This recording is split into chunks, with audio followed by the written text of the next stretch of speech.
Xin chào tất cả các bạn đã quay trở lại với channel của mình.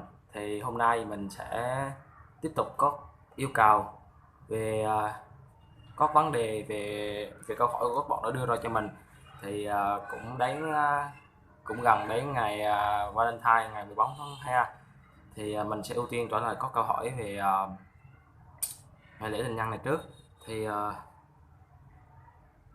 câu hỏi này có nội dung là của một bạn giáo tên, có nội dung là bạn gái em đòi tặng sau vào ngày Valentine mà em không có nhiều tiền như thế, em phải làm sao, anh giúp em với.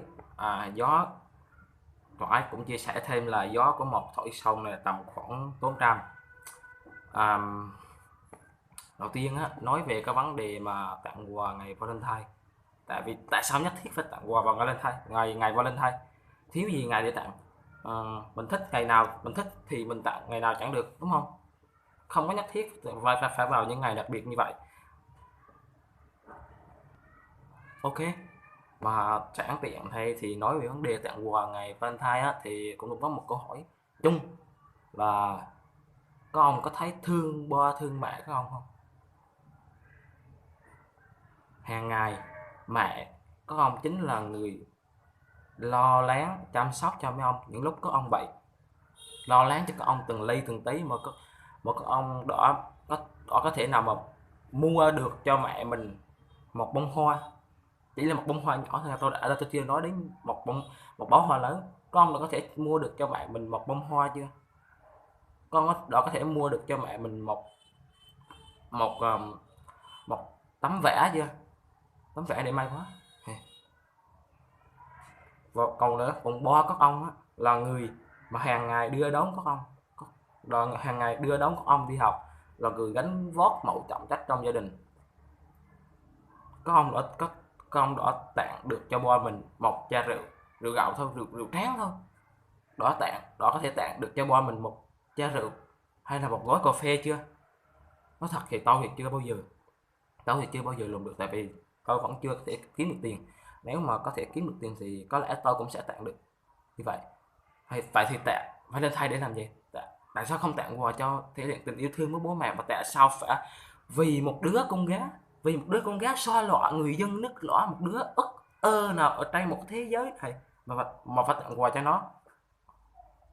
Chắc gì lúc ông bệnh thì nó đã đến đây chăm sóc cho ông, đúng không? Chắc gì lúc ông bệnh thì nó đã đến mua cháo mua thuốc cho ông. Tỉnh ngộ lại đi. Những lúc ông bệnh á, ai là người ở bên của ông những lúc đó? Là Boa, là mẹ của các ông đấy, ông biết không? Các ông có thấy mình vừa ngu vừa bội bột với chính tình cảm gia đình của mình không? Hãy suy nghĩ đi, hãy suy nghĩ thật kỹ. Thì em thấy có đúng hay không? Ok. Mà nếu á bọn kéo của ông á, bọn kéo của mấy ông á, đòi được lần này thì sẽ có lần khác và nhiều lần sau nữa.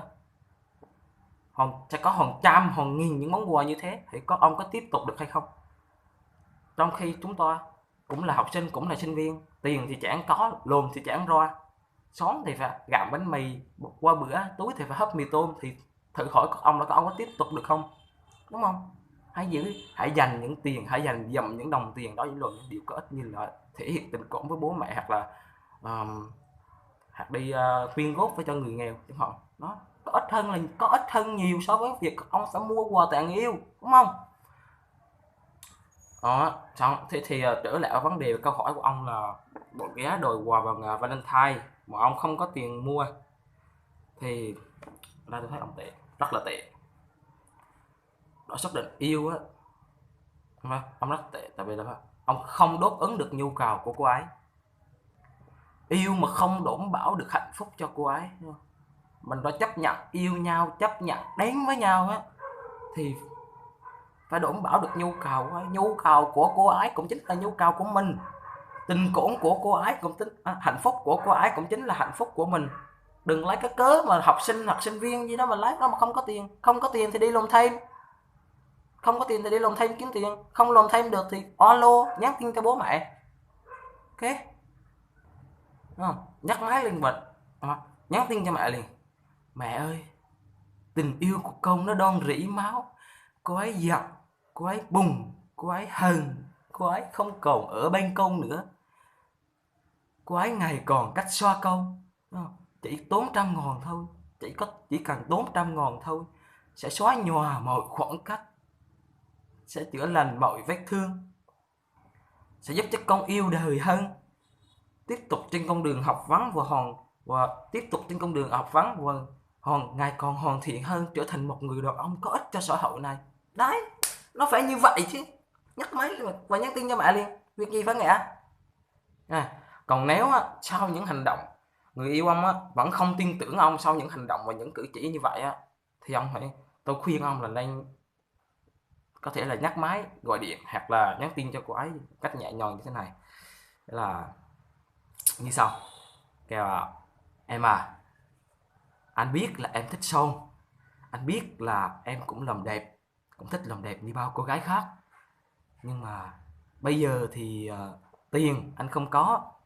Các cụ hồi xưa ấy, các cụ hay nhai trầu ấy, mà nước trầu thì nó màu đỏ, em nhai á, em lấy trầu em nhai, sau đó em quét lên mồm em ấy, nó có đẹp không? Nó có đẹp không? Màu thì là màu tự nhiên nha, không độc hại, không không chất phẩm màu, không sợ ung thư bệnh tật nhá. Em nhai thì em quét lên mồm em á, đảm bảo đẹp ngất ngây liền, đúng không? Chứ tiền đâu mà anh luôn, anh còn đi học mà tiền đâu mà anh mua son cho em được, tốn trăm phải ít gì đâu, đúng không nào? Đó, đúng không? Luôn liền. Đấy, tôi bài ông như vậy á, chúc ông thành công. Tôi bài ông như vậy là ông khỏi cần cảm ơn tôi, đúng bảo ông thành công chắc cú luôn. Rồi, xin cảm ơn các bạn đã theo dõi video của mình. Thì các bạn nếu thấy hay và thì mình xin một like và một subscribe. Nếu các bạn nào có thể chia sẻ lên Facebook để ủng hộ cho mình. Tạm biệt các bạn.